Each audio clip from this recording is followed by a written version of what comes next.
Hello everybody, and this is going to be the very first video of Procreate tips, except for the fact that there was a testing video because when I went to go check on the channel, like to see if it was still in contact, like I could still post, it said channel was not existing, so I just did a testing video, which I will be taking down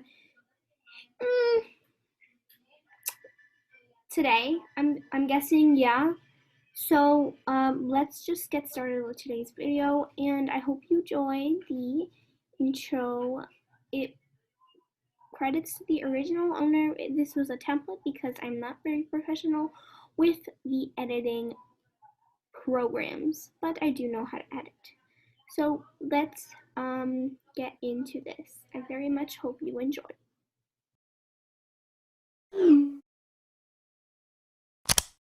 And it goes a little something like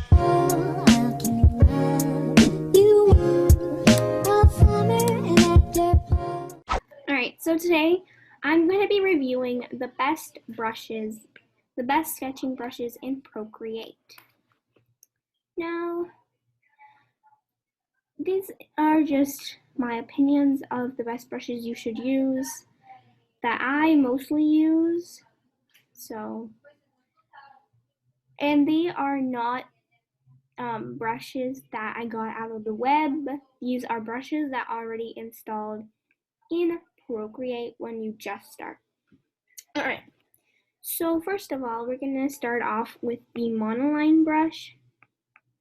So I have the monoline brush thicker than the actual original brush because I did something to it. So the monoline brush is in the calligraphy little space right there, monoline.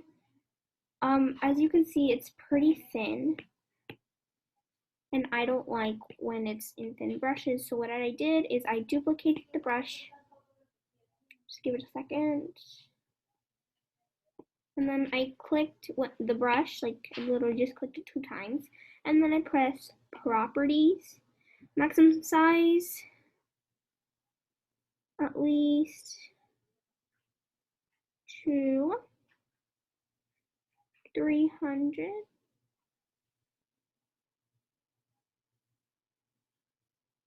And 29, because that is pretty much how I like it to be. Nice and thick, but not too thick. So it's going to show up very thick, of course, but when you just start, it's going to be this big chunk of color. I would just leave it to 8 to 10 because that's pretty good, but sometimes I would keep it to 15. It's not like too thick, it's not too thin, which I really like. Next brush would be the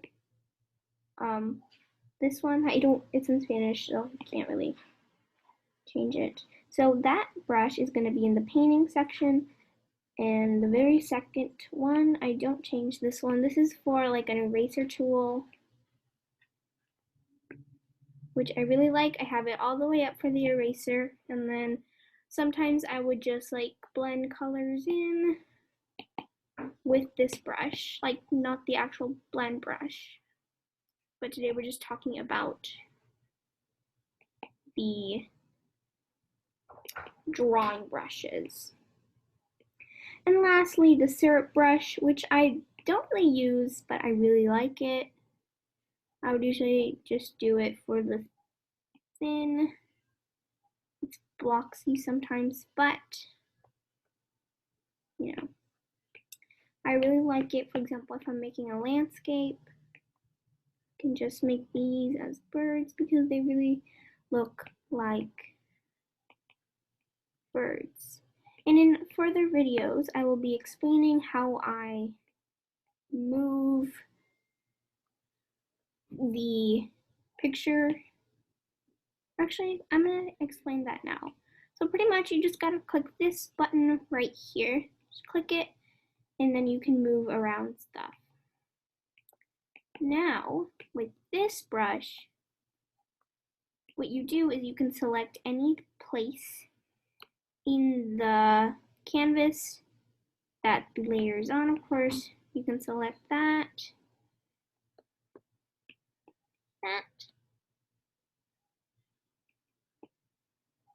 and then what I do sometimes is I just take another color, and pretty much you can just color it. Oh, no, yeah, never mind. One sec. So you can sometimes color it, yeah. You can, if you draw a blob, for example, you draw like this, has to be connected, you can drag and drop it, and then it will show like a literal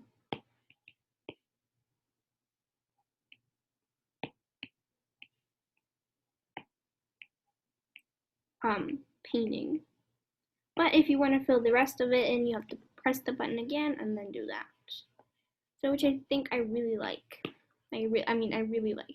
And if you want to get your like painting like your your canvas, this thing, back to full screen, you just pinch and then it will bounce back to full screen. Then this one has lots of choices you can pick from. The ones I usually use is the Gaussian blur brush right here, the liquify brush right here,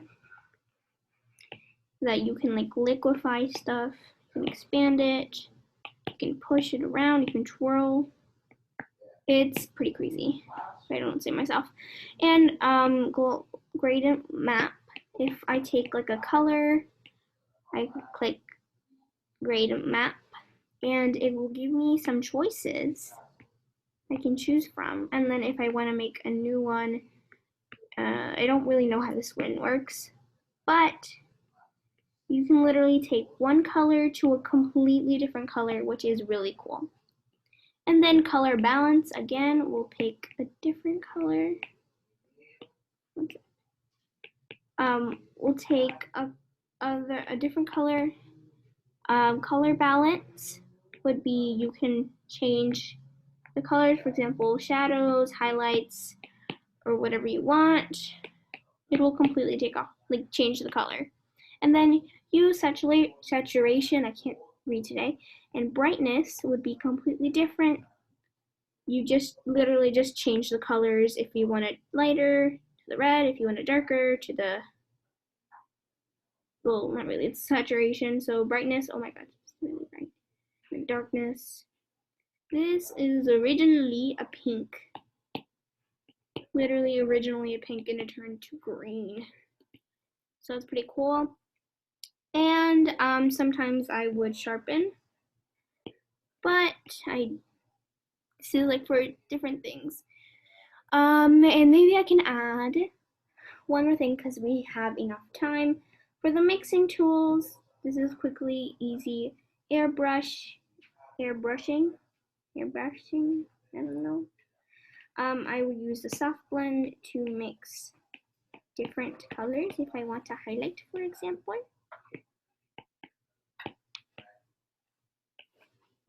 If I want to highlight, I can just mix that and it's nice and soft and it would mix it. But if I don't want to use that, I would use Gaussian blur. If I only want one place, I would highlight over that, and then with my finger, I would move it around to see how I like it. There is also setting if you want to use your pencil, of course, but I won't be showing that in this video. My recommendations is a soft blend and the medium blend because you can pretty much, well, actually, not really the medium blend. So I would recommend the medium blend, and the eraser I use is the eraser I showed because I really like this, or like this pencil slash eraser, not pencil, brush. because it's really good with painting, or not painting. And one last thing, how you can get your, like, you made this video of you drawing. Well, not really a video, but like you were just doing a drawing and you wanted to see from step 1. You can press the wrench, which has different options. You can insert a file, a photo, take a photo, or add text. Canvas, you can crop your, resize your canvas of however you want. Animation assist, which you can make animations, drawing guides, but we're not going to get to that. We're going to click video, time lapse replay, and it's going to show how you do your picture. This is just a mess. If you want to go back, you take your finger and you just like do it slowly to see every single detail. Now, if this button right here is in gray, you have to click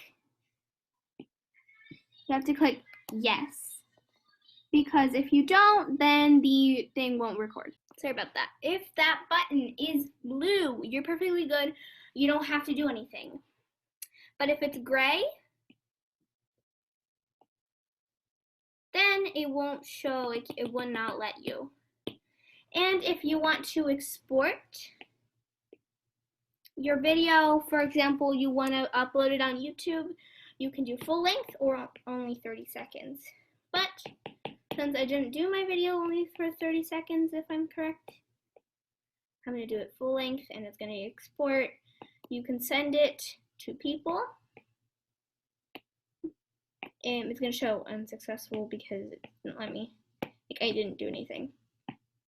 So yeah, that's it for today's video. Thank you so much for watching.